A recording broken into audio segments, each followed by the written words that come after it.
Meche todo mi tole mi kudo tatagbe. Azan wolo pogo gbero abivosun omeron. Wemeyin agbo khogbeton mi na donu komolojiro asupa sikotenti on komesin pede na wado igbesi azangbe. Me klan donu reme ma odo asu alo reme ma odo asi alojiro weni do nukudido me ana pe mede bo me mokoton ekuna ime ma so awon do present me o. Mi wa kwesi apapọ mi na do ve de bukunde nu planet Mercury ro tadagbe na wewe. Alamena no ganse apapọ na blo dede mama kiklo jabio na to ma je kiklo ji un dudu to ele weni pombodu. Mi wa azo si apapọ mi me odo azo ba mi me ma do azo abura azo ba ba examen de ja passer ni concours de mi ja blo we o e lojo tadagbe de mi bo na yimi do azo me. We kle mi kranza wa inve. Mi me ntoro le o mi na don mi lojiro mi na tukun mi me ma odo asu alu mi me odo asia pepepe mi na do poka mede meni kunkran babu na khle meni o mede bo mede na tun o tuo di me ka odo asu alu mi me odo asile o mi mo lojiro awajije wa super potenti mi wa akwesi apako yo mi mo lojiro akwesi kamiton enali dobo akwede na deji akweji ni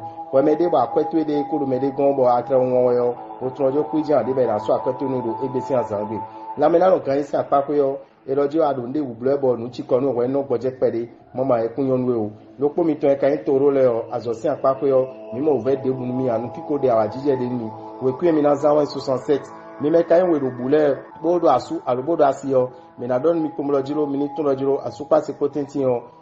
ko mesin pede na wa no e kan azuma ko mesin na wa wa indo ete e na babu na ko ndo asu meton e kan babu na ko ndo asi meton e no na azuma ko mesin na wa we me maka do asu alo ko me ma do asiya mi moloja na pe mede but trolo de ya na bloko wo ko mi na je po yo na ni ni to e ka lo ni mo blo de ro apa ni ko akwesi apako yo mi na don ko mbolojiro we ni yo akwezan mo tun lojiro pepepe akwe amadu nku to aweso andi bla mo regbe me ama yo blo ade na lebo zangbon akuna tun o mi wa la mena no kan isi apako yo ko mesisin ewe ana de podo egbesi azangbe azosi apako yo mi na don we menje mo ko mbolojiro eridolojiro we ni wulbo na azotwe bo na wajije de no to no azo meton me wajije mo koton alobi don azotwe me yo nuko inatinu we kin akana zanwe we kin afotongo mi me kan agasale yo mi na don mi kumlojiro mi ni tuno ko mesin wa super potenti do itetu do asuto na molo iwe kun so gbo wuli mi o we so ka zon do asono flian azono bian kun ba zo konja anu de we binu eno na zombo asitu ala suto yo ena tutun awakame pede mi kana don we me ma do asu alo we ma do asia do we ni wuli bonu we de bonu nu siso to yo ni nu siso dagbedo egbesi azangbe mi wa akwesi apako yo mi na ro no kumlojiro uve pede na de mi ra akwesi apako do egbe amo we ni tikero we de wo ni ma damlo e kan la mena no gansi apako yo mi mo ve de bu no we ni cancer ando kanju la baza to me azo sin apako yo mi na ro no kumlojiro ko mesin pede na wa we ko gbetu le po we ko azo gbetu we ko gan ko mesin pede na wa mi tete wo we ni blo dede we ku akana zan we pinten we go mi me kan kini le yo mi na ro mi kumlojiro we vodo dagbe wa mi we bo asuka se ko tete on do ko na de awajije na de we me maka odo asu alo we me ma do asia mi na donu kumulojiro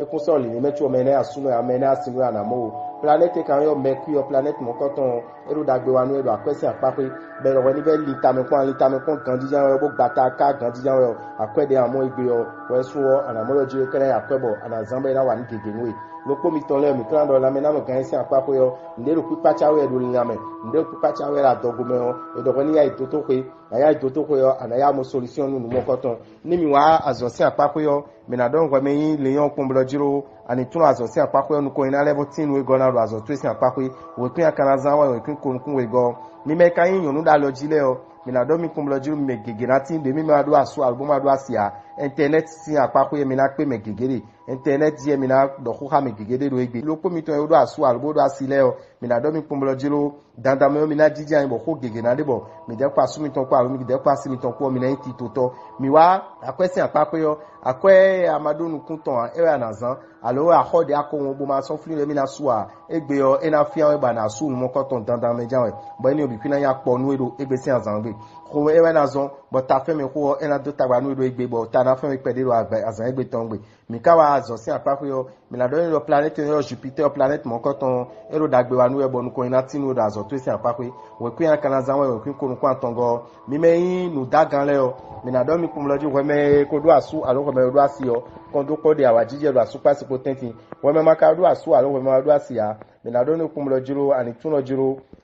dandan me ara pe mele bo me mon koton ekran wan mi ton ena no tetaun e kono wan egbe soton o planète ni yodo Uranus ko Neptune ko planète mon koton le ena do tagba no pede do akwesi apakwe ngwa ni blo dede nu akwesi zanto e bo ka tun kumlo jiro akwe amadu nu kunton ewe andi blade ton do amadu nu kunton ara na yin fikon ton do egbe sin azangbe mi kala do nu we me balance o blo jiro na me na gan sin apakwe yo awon ro kanji la gbaza mi blado awajije me nimi wa azosi apakwe erodido nu weme balance okun blojiro nu ndebu ede alo debu ajablo weni blo dede na bo tun lojiro leni emi tona wiwa emi le so na zo mon ko ina tinu emi la zo emi tome we kwin akanazan we kwin afotontun lopogo mime kayin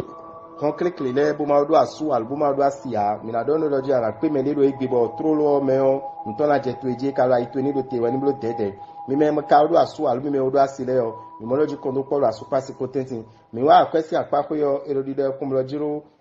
fine mi na wa dede do ko me sin pede na wa asu pasi potentin bo eni okanasi akwe utu chuo mi kan ebo tun kumlojiro mi jade akwe de buton ere ni ta mi pon wo chuo de akwe oton mi wa la me na no gan sin apako yo ero ndudu to yo na zo ndudu de anduo na zo ko me zo na duta gbanwe nwa ni blo dede mi go se ni oji yo azosi apako yo erodido jiro mi me kegenati be na le so azodo azoji mi na le so gan mi do egbesin azangbe we kwi mi kan zan ewe we kikande nu kwa tongo e wa dagbe nu me ja ko lo tori le we me kan gadato mi na do nu do we me ma do asu alo we me ma do asi ai do we ni blo dede go tun lo jiro me na mo bena ya su in megbe alwa sin megbe o me mo koton ekun ituro dile mo me oje aje ko mesin ji o mo ma ko mesin tu na zo mo me mo koton ina le to gudo fo chuo we me ka do asu alo we me do asi o me mo loje kondo podo asu pasi potentin mi kana do mi kombo jiro no e kana zo mo ko mesin pede na wa do egbesi asangbe we ndo jiro ana babla pon koko an babla pon yon devo gon alo an babla pon sun devo gon eno na zo mo ko mesin na wa we ko asu tu ko alo we ko asu tu potentin mi wa akwesi apako yo mi na don mi kumlo jiro uve pede na de mi do akwesi apakwe trala mi kan blo dede pepepe sagite we mi amo mi do mede bo me sagite bo mi na pe akwe nu ko hedo ebe yo we ni blo dede mama me mo koton ena nzizan we to bo kan don we me sagite lo ko mi na don jiro azon debo alo jije we bo uve debu de nu yo ken ko lo me jiyan anje pongbo mo ji besin egbesin azangbe mi wa azosin apakwe mi na don we lo planet yo Saturn planète mo koton ena do tagba pede nu bo uve pede na tinu la zome amo ado akon pipan jawe o nuko ina tinwe we kun yakanaza we kun watongo mime ya we zo gbanu le o mi na do mi kun lo jiro mime odo asu alo mime odo asio mi mo lo jiro de anabamla kono ja asu mi ton yun akoro wan ile mi aji alo asi mi ton koro wan ile mi aji nu mo koton anabamla cambio asu to ni me ka do asu alo mime ma odo asile ya ero di lo jiro mi ma do nukun ndebudo wan sin apakwe o mi kawa akwesi apakwe o planète yo Jupiter o planète mo koton ekoro kwe mi tombe won egbe yo ina pon kon mi ton pede la akwesi apakwe bo mi na gbo fin la akwesi apakwe planète kan yo Mars o planète mo koton le so ina na mi tada gbe bo mi na ro ganjilo agbazame mi wa azosi apakwe o edo pon lo jiro ndebu o mi le tito le bi fiton mi le to le bi fi la zome alo ajo mi ton kon ina zo mo nuko ina tin bo kan tun lo jiro pi mi na zan we pi en zengo we me kan si konto mi na do ni kun lo jiro asupasipo de tagba pere kodo itetile o eni mutuno jo komesi ona lebo dije nlo egbe taungo asupasi ko tenti we me maka do asu alo we me do asia mi na do ni kun lo jo ana pe me devo ana pe me yo de tantan lo egbe sin azangbe bo kan tun kun lo jiro nunu ko ina tinu ro akwesi apape alo akwe biba sin apape yo ani tite bo wuli bonu we de bo lebo tite lo aso to sin apape ena zo nunu ko ina tinu mi kan do ko me verso o mi na do ni kun lo jiro dandameo amayo blo a uve pedi na tinu edo na mena no gaisi apapwe bo uve ni olisuna zon ba mo ma do ena tinu edo egbesin azangbe mi wa azosi apapwe yo edo we do lini debu ajablo ndebu nwe ni tami kon ganji bo ka tun lo egbe yo eyan bo ndebu de eren no be nu lo egbe yo abejan we dagbe na tinu e we me yi poisson we bi don de ne mi na don mi kumlo jiro asupa si potenti yo mi na tun kumlo jiro komesin pedi na wa komesin kana wa we na ilo jiro asu ona blo ngbo alasi ona blo ngbo no asu bo komesin mo koton na wa we me maka odo asu alo we ma do asia mi na do no we me babla ito gudo we me babla ito de me we me babla ito ko de me o do jiro eyan pepe ba na e fi mo koton amo we ni blo dede do pepepe ana pe me de me nu mo koton e ku ni bo de ayi ko de din o azosin akwakoyo minadon weme poisson comme le giro et le leader le giro weme no kudon de pon gona weme don de bag gona e da so tuedio e do wena do tadagbe do egbesi azangbe bo kana do nu e do giro akwesi apako yo weme poisson wani tekon no aja zan kwere a ado akwede se alide ba wani kan hobio jan we mo lidi ton mra mo akwe mo koton yi ni ka yin la mena gan isi apako we o minado e do giro ando ganji la gbaza me bo ouve de bukunde nu we da gbaza me do egbesi azangbe o minado nu weme poisson no wekwi na zanwa 53 wekwi ni e adagbe nu weme poisson dame ou habitant ndogbe mi bro FIFA ma gbodu toton ni kondomiji. Pour ne pas rater les prochains numéros, abonnez-vous à notre chaîne. N'oubliez pas d'activer la cloche de notification. À bientôt!